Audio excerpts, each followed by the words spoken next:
Okay. All right, so unfortunately your opponent hasn't shown up, so if you would tell us the district you're running for, your party affiliation, and describe the new geography of your Sure. district, then a brief bio that would So for your viewers and your readers, Rob knows I represent House District 42, which is inner southeast and a little sliver of inner northeast Portland. And I've been in the legislature now for 4 terms, so I'm running for a 5th term.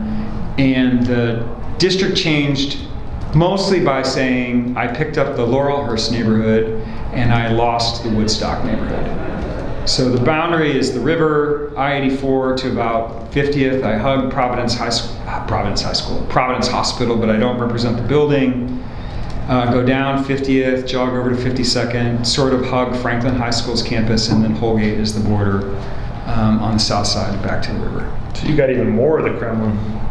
Well, you know, it's funny. I don't think it's not the Kremlin anymore. I think in the same way, like I used to sort of gently chide it as the Portlandia district, but I thought that was a little pejorative, and so I never wanted to call it that. But like, you know, the district's it's more bourgeois now than I think, frankly, it was like when Bev Stein or even George Amy represented it. You know, it's expensive to live in Portland now.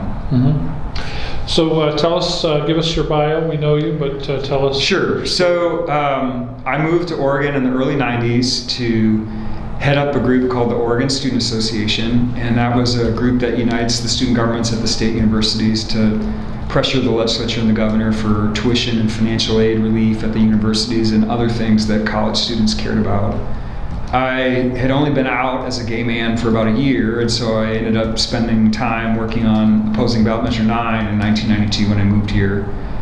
I did that for 4 years, took a job at SEIU doing sort of entry-level political work, and parlayed that into being a union representative. I got out of the political part of the union and started representing workers. I wanted a promotion, and I went to SEIU 49, and I worked there for 4 years. Burned out a little bit on SEIU. It's a wonderful union, but it can be a demanding place to work. And I went to Oregon Nurses Association. I started there in 2004, and finally had to give up working there. I'd been able to do this job as a legislator and work there part-time and manage both, but the pandemic really just made that quite difficult. And so my husband said, why don't you just have one job? So I'm hanging with this one for now. Trying to get it again, I guess. Okay. When you think about your last session or the last 2 years, because there have been a few sessions, what would you point to as an achievement that you'd want constituents to know about? So I am very proud of the work that I have been doing around behavioral health and mental health. And I'd be the first to admit that I think my constituents haven't necessarily seen a lot of progress in that space, but as most of your viewers and readers know, Oregon is quite challenged in the mental health and behavioral health space. We rank near bottom on many sorts of rankings. And so I am very proud of the work that I did in conjunction with the Speaker, the Senate President, Senator Lieber, to get, by the time the 2022 short session was done, $1.3 billion allocated to behavioral health and mental health. And I would say the part of that I'm most proud of, because it was the thing that I really worked on, when we got done in the long session of 2021 with all these investments that we made, we started hearing immediately from the behavioral health provider sector about all their workforce challenges. It was like everything that we had done to try to stand up more infrastructure and resources wasn't really going to matter because they were hemorrhaging employees. So with some help from Representative Sanchez, again, the Speaker and the Senate President, some behind-the-scenes support from the Governor, Lieber and I got House Bill 4004 across the finish line and gave behavioral health employers across the state pretty significant funding to give raises, child care support, gas cards to their workforce. And you know, I didn't get into this for compliments. It's nice to get a compliment once in a while, but I know what I signed up for. And when you get a random email from a provider of mental health services in Bend, Oregon, or in Eugene, those are not my constituents, saying the amount of cash that I'm getting from the state of Oregon to pay my workforce better brought tears to my eyes. you know that you did something worthwhile. So the money, is it one-time money? It was is one-time money, but the good news about that is I was able to work with the Oregon Health Authority, and we are in the process of implementing a 30% increase in the behavioral health rates in Medicaid in this state. We have to get CMS's approval to do that. CMS is the Center for Medicaid and Medicare. We're not worried about getting that approval, and that approval is different from the big waiver that you might have just heard about with regard to the Oregon Health Plan. But if that goes through, then that provides the ongoing support that the behavioral health providers need, because most of the place where there's challenge is people that are on Medicaid. Stupid question. Is the Medicaid rate for mental health services in Oregon, each state has a different rate, so it's not Washington and Oregon? So it's a pay code, and I know just enough about this to be dangerous. There's probably like 150, 200 different codes that you can enter to get reimbursed for doing something, and we are raising those codes up by an average of 30%. But does that mean everybody else in the country is also going to get that, or? No, it's state by state. Okay, all right. So the 1.3 is one time, that'll go through over the course of a couple of years, or? Well, it's going out now, so to speak, and then some of it will linger, like there's money for scholarships and loan forgiveness. Some of that will probably linger beyond the biennium as the agency tries to get that doled out. But in general, that 1.3 is sort of one-time money, and so going into the 23 session, we'll have to reevaluate that spending and see if we carry it forward. Now, some of that is like $300+ million for ballot measure 110. And assuming that is not repealed or wildly changed, a lot of that money will roll forward. It depends on how we're doing on cannabis tax collection. What do you see as the legislature's role in terms of implementation of 110 or holding the providers, the Burns, who got funded through the recent AOC process? That's a great question. So it is the legislature's ultimate job to monitor how that is going or not going. So to the extent that there are challenges or things that don't work or improvements that can be made, it is absolutely up to the legislature to take action on that. So we're the ultimate board of directors for that program. There was a roughly 20-member council. Yes. The OAC, or I know about that. What does it stand for? Oregon Accountability Council. It's Oversight and Accountability Council.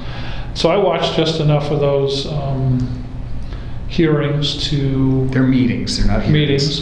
Meetings to get a sense of what was going on, and it was different from many other processes. Yep, I would agree with that.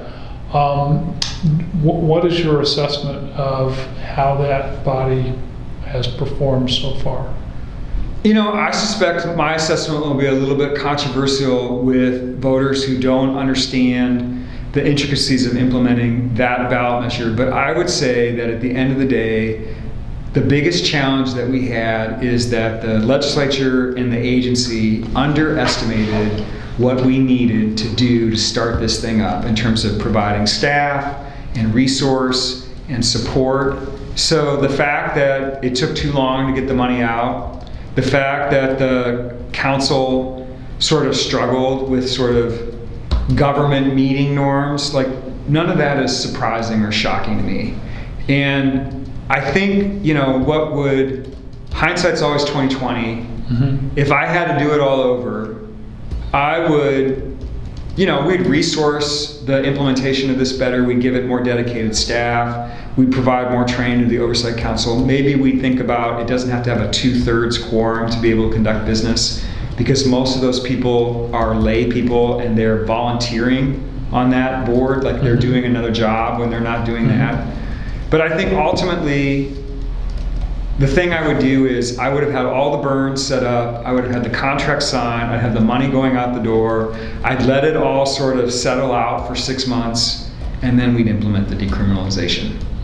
Because I think that would feel like the right sort of staging to voters, and then ballot measure 110 wouldn't be the sort of political whipping boy for what my voters and a lot of Oregonians are bitching about, which is the houseless situation that they're experiencing and seeing.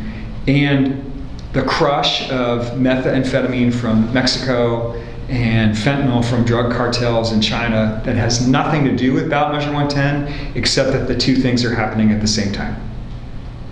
How do you know that it has nothing to do with Measure 110?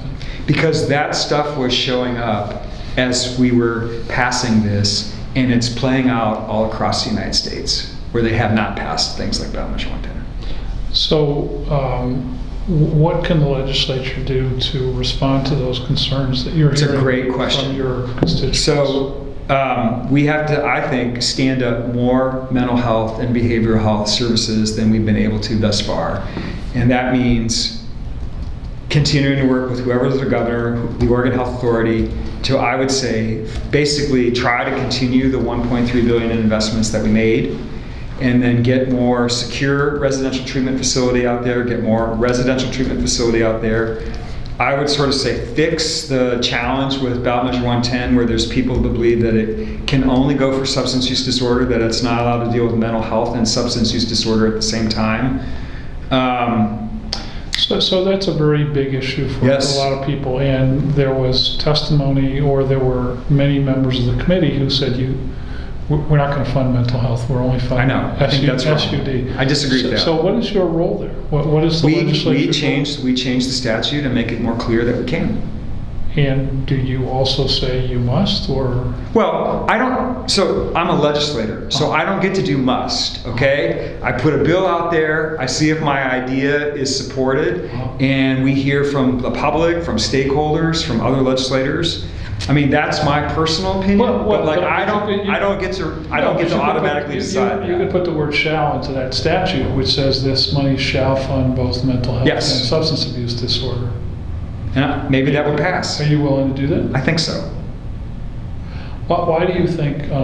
Why do you think that people on that the OAC were resistant to funding both? I'm not 100% sure, so this is speculation on my part, and I suspect after this interview some of those folks will reach out to me and correct me. But my guess is there's a belief, and it's true, that Medicaid dollars pay for mental health. And the folks on the ballot measure 110 implementation committee have tried really hard to be in a lane where what Medicaid doesn't cover something, we want these dollars to cover that. And I think that's a legitimate analysis. And I think there's folks out there that think that we're spending a lot on mental health, but not on substance use disorder, and they wanted to prioritize that more. So during the pandemic, you worked hard to allow bars and restaurants Yes. to be able to sell cocktails. Yes. You were successful in that. I was. You've spent a lot of time trying to line up money for substance abuse disorder. Yes, I have. So some people might see a contradiction in those They two do. items. There's some people that do see that contradiction. So help us understand why both are. Well, Good policy. I mean, here's what I would say, which is people enjoy beer and wine, marijuana, and altering their consciousness, okay? And like banning those substances isn't a strategy for dealing with it. Just like criminalizing those substances isn't a strategy that's really worked to help people deal with addiction.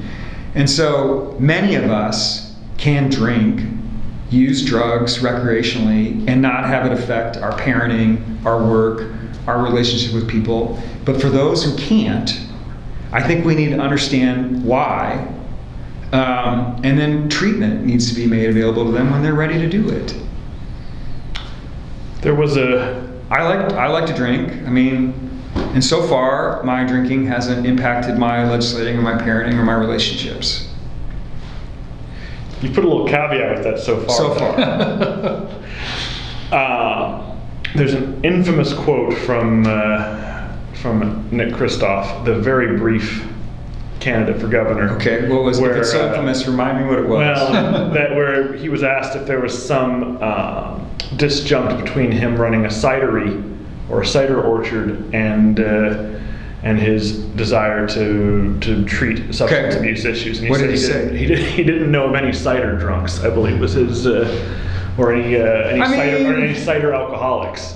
I don't know any cider alcoholics either, but that doesn't mean that they're not out there. I mean, The question that's implicit in me telling you that anecdote is that I think that one potential avenue of response to the cocktails to go question is, well, there are not a lot of mixology alcoholics.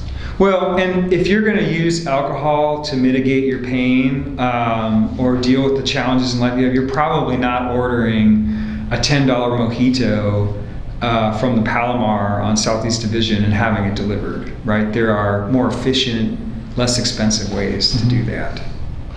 Well, one of the, we're early in the endorsement cycle, but one of the themes that we have certainly heard from Republicans and from some Democrats Okay. is that things in this state have moved too far in one direction, that we've become too, that we have tried to take on criminal justice reform, that we've tried to take on the decriminalization of some drugs, that we have passed a law that goes beyond Boise v.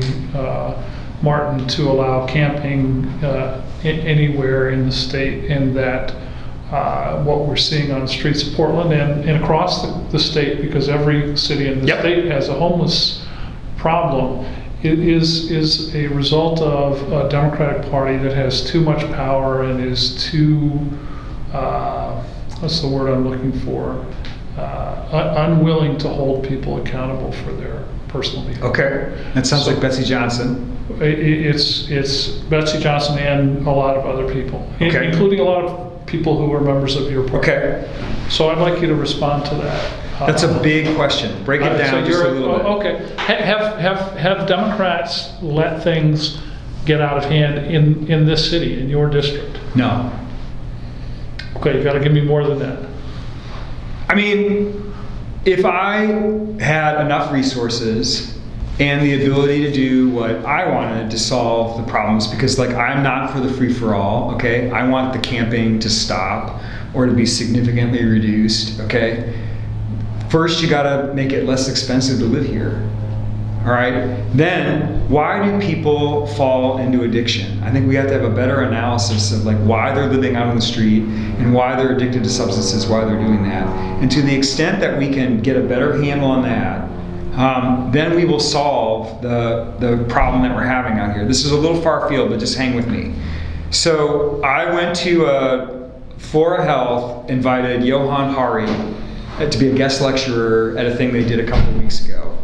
And he said something that was kind of controversial, and he prefaced it quite a bit. Okay, so, but I think he says something that I'm curious about, which is, he said, plenty of people in his country, when they go to get a major surgery at a hospital, they are given heroin.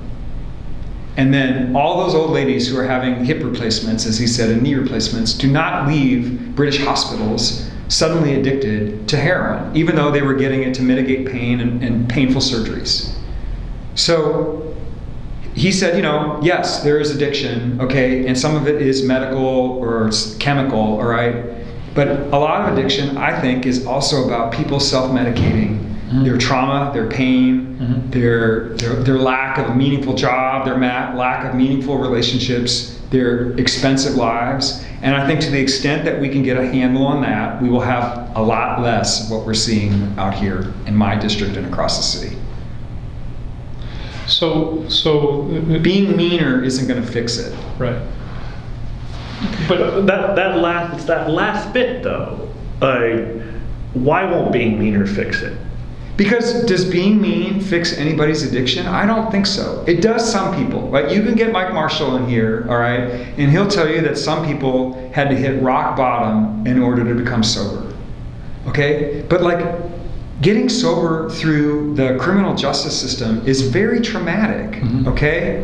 Like you lose your job, you lose your housing, you lose your connection to your family. Guess what? What do you need to be a successful human? You need to have a job. That's purpose, okay? You need to be in relationship with other people, because if you're lonely and you don't in relationship with other people, you use drugs and alcohol to mitigate that, right?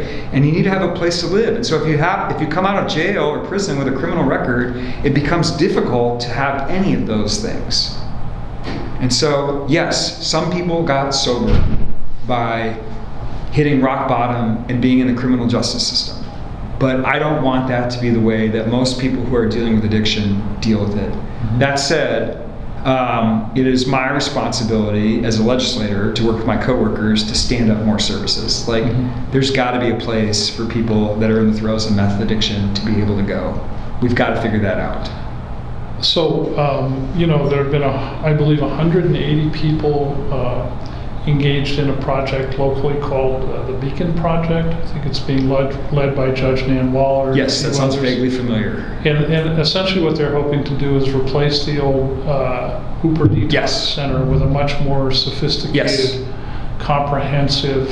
It's a little bit like what Kitzhaber used to talk about a decade ago, when he very articulately said, look, the healthcare system is driven by frequent flyers who use the ERs 100 times a year, and if we could cut that to 50 or cut it to 25, we'd save a massive amount of money. Which we have. And the criminal justice system, similarly, the same people get arrested over and over again. And I think what Beacon is trying to get at is, in the midst of this explosion of fentanyl and meth that you just talked about, we've been without a sobering center, without a place except for jail to take people who are experiencing meth-induced psychosis or other psychiatric emergencies. The Unity Center hasn't worked as planned.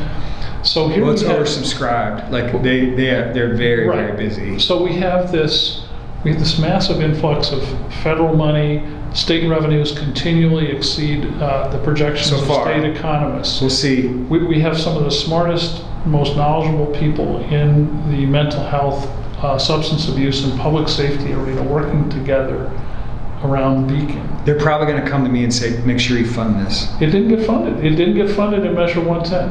They They're going to goose egg. Yes. Well, I mean, that's probably a thing with the implementation of Ballot Measure 110 and the Accountability Council that I think we're going to have to wrestle with. Because it's like, if we're not funding the most acute, most obvious, most visible, most expensive part of the spectrum of substance abuse disorder, what the hell are we doing? Sure. I don't necessarily disagree. All right, so you've done a lot with Senator Lieber and others in terms of getting new funding that's coming. I think everybody's excited about that. Not to diminish that, what else have you done for your constituents? Wow. Something I was proud of that I worked on during the pandemic was I secured a lot of funding from ARPA money for arts and culture and entertainment venues. And I didn't set out to do that. A couple of entities that are very active in that space gave me a phone call. I took their Zoom and explained to me that without ticket sales, they weren't going to make it. And could I help them? And they were good enough advocates that they revealed to me that many of the sort of arts and culture and entertainment venues are based in inner Southeast Portland. I don't have all of them, but like if there's 75 that exist in this state, for-profit and not-for-profit, I have like 20. Mm-hmm. So I got off that Zoom and I said, sure, I will help you, and then kind of got lightheaded and go, how am I going to do this? Mm-hmm. But I was able to work with the speaker and the emergency board in 2020 and get help for them. That's something I'm very proud of. That coalition, I think, was led by Jim Brumberg. Yeah. Yes. Yeah. So, do you know if did any of the clubs in Portland, the 20 that are in your district, did any of them fail in the end? Not yet. Yeah. They're worried though. Yeah. I mean, I think the concert venues are less worried than the theaters. Uh-huh. I assume you read the Oregonian, even though they still in business? Yes, they are. They did a whole thing about the Shakespeare Festival and how they're struggling. Yeah. And I could swear I also read a similar kind of article in the New York Times that Broadway crowds have not come back the way that they have.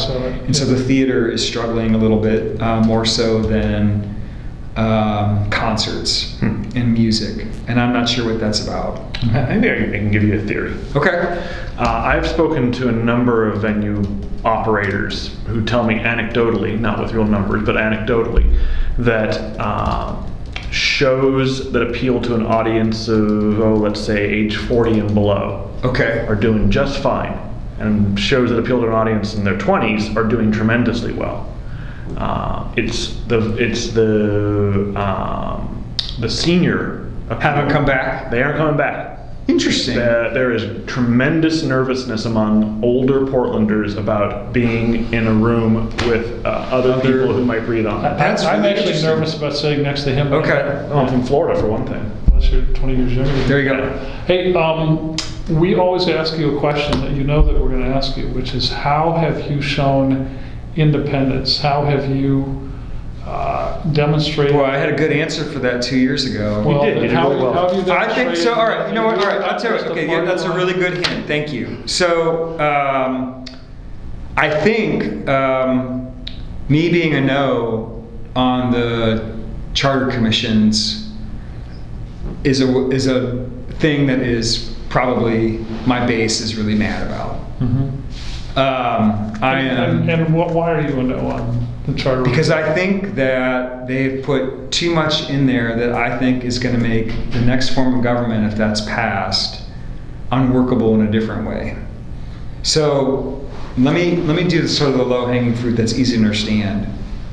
Either let's have a city manager or let's have a mayor, but not some kind of weird hybrid between the two where I feel like the mayor might not be that politically important or relevant, okay? And I get why people might want a city manager versus a strong mayor, okay? I would prefer a strong mayor myself. I'm a politician. I want to know who's in charge.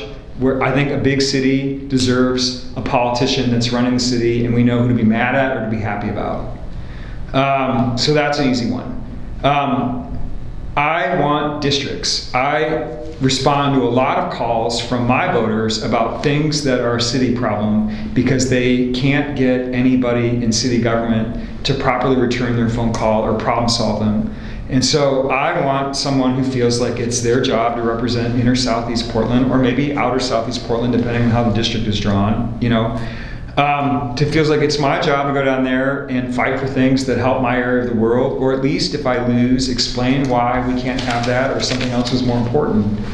And the multi-member districts, the way that I think are too big, there's all sorts of ways that thing could be gamed. And I think it's important that a group of people know who their person is and who they're supposed to go to, and then who they get to be happy with or blame, depending on the job that they do. And then lastly, I think the thing that is really the most troubling about what the Charter Commission has put forward is the way that the council is elected. I am fine with ranked choice voting. I think getting rid of the primaries and having the primary and the general election in the same vote is perfectly fine. And I could probably even get there with multi-member districts, though I'm more biased toward having a single-member district where I know who the person is or isn't. But this thing that they have crafted, where it's like you get 25% of some threshold of votes, and then you're in automatically, and then the vote that you gave to other people is redistributed, I think is very hard to understand. I keep reading the plain language of what the ordinance is going to say, and I struggle to understand it.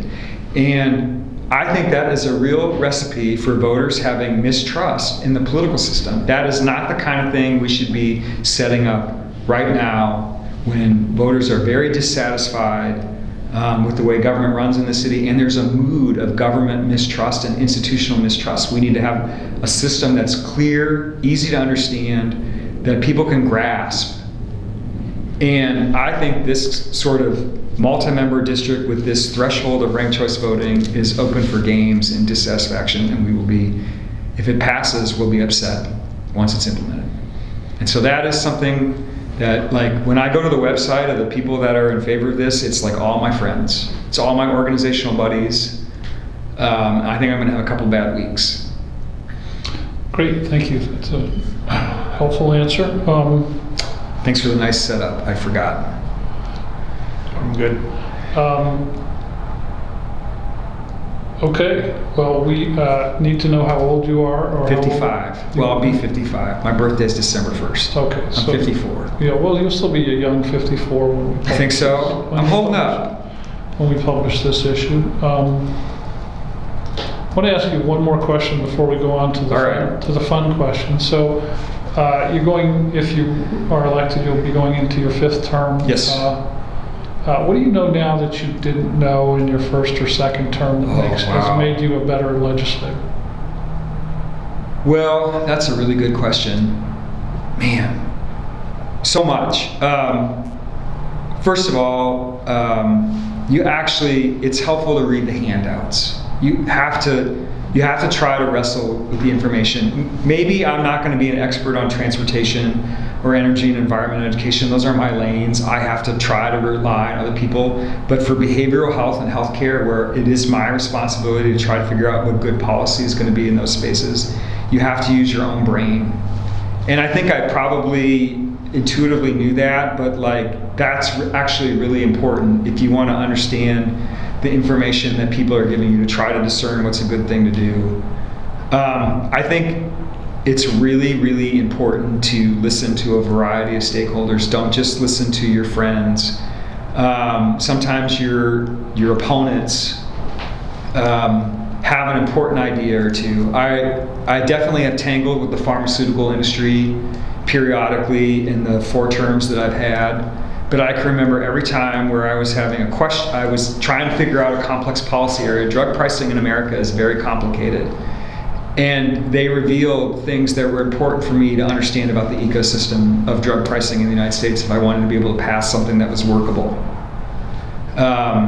So that's that. And then politicians that talk too much are irritating. You don't have to speak about every single thing.